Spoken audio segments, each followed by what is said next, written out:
चलिए हम पृथ्वी के जीवन काल की शुरुआती 4.5 अरब वाले दौर यानी प्री कैम्ब्रियन पीरियड में चलते हैं, जब ठंडा क्रस्ट बना तो महाद्वीपों के टूटने और दोबारा बनने का सिलसिला चलने लगा। 1 अरब 10 करोड़ और 90 करोड़ साल के बीच सुपर कॉन्टिनेंट रोडेनिया बना और 75 करोड़ से 63 करोड़ 30 लाख साल पहले ये टूट भी गया। इसके बाद बेहद ठंडा क्रायोजेनियन पीरियड आया और फिर 54 करोड़ 30 लाख साल पहले कैम्ब्रियन एरा की शुरुआत हुई, जो 49 करोड़ साल तक चला। इसके बाद महाद्वीपों का फिर से मिलना शुरू हुआ, पैंजिया की शक्ल में, फिर पैलियोजोइक के आखिरी और मेसोजोइक पीरियड के शुरुआती हिस्से में। ऐसा लगभग 48 करोड़ साल पहले हुआ था। अर्ली मिड जुरासिक पीरियड में लगभग 17 करोड़ 50 लाख साल पहले पैंजिया टूटना शुरू हुआ, गोंडवाना और लॉरेशिया के रूप में।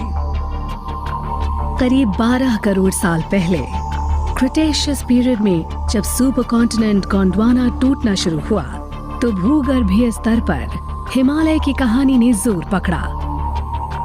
भारतीय भूभाग भी गोंडवाना से अलग हो गया।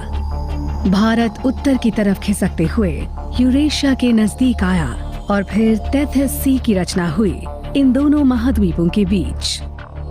भारत करीब 8 करोड़ साल पहले तक 40 मिलीमीटर प्रति वर्ष की रफ्तार से खिसक रहा था। फिर इसकी रफ्तार बढ़कर 150 मिलीमीटर प्रति वर्ष हो गई और ये सिलसिला अगले 3 करोड़ साल तक जारी रहा।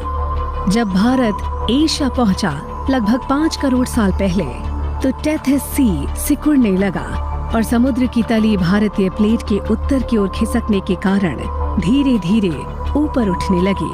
टेथस सी पूरी तरह गायब हो गया और उसकी तली में मौजूद तलछट वाली सामग्री से एक पहाड़ का निर्माण हुआ।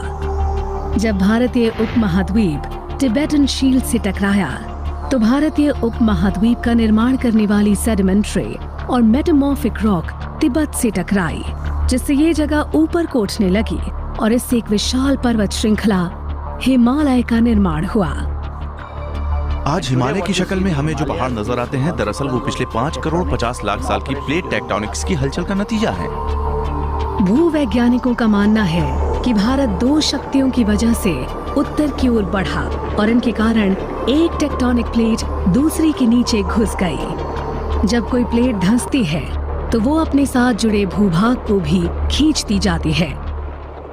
भूवैज्ञानिकों का सोचना है कि इस तरह से धंसती 2 प्लेटों के कारण खिंचाव की शक्ति 2 गुनी हो जाएगी, जिससे भारत की खिसकने की रफ्तार भी 2 गुनी होगी।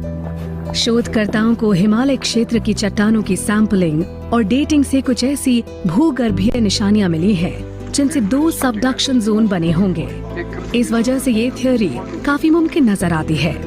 भूवैज्ञानिक जमीन, पानी और जीवन के विकास से जुड़े सबसे प्राचीन इतिहास के बारे में महत्वपूर्ण जानकारियां हासिल करने के लिए चट्टानों, उनकी बनावट और उनमें मौजूद जीवाश्म का अध्ययन करते हैं। वो टेक्टोनिक गतिविधि और वर्तमान में पर्यावरण पर पड़ने वाले इसके प्रभाव से संबंधित आंकड़ों का भी अध्ययन करते हैं। इससे भविष्य में होने वाली घटनाओं के बारे में अनुमान लगाने में उन्हें मदद मिलती है। इन खोजों से पता चलता है कि प्लेट टेक्टोनिक की गतिविधियों से कैसे हिमालय पहाड़ों का एक फोल्ड और थ्रस्ट बेल्ट बना और ये प्रक्रिया आज भी जारी है। अगर हम हिमालय श्रृंखला में दक्षिण से उत्तर की ओर आगे बढ़ें तो हमें 4 प्रमुख संभाग नजर आते हैं। ये हैं सब हिमालय, लेसर हिमालय, ग्रेटर हिमालय और टेथियन हिमालय।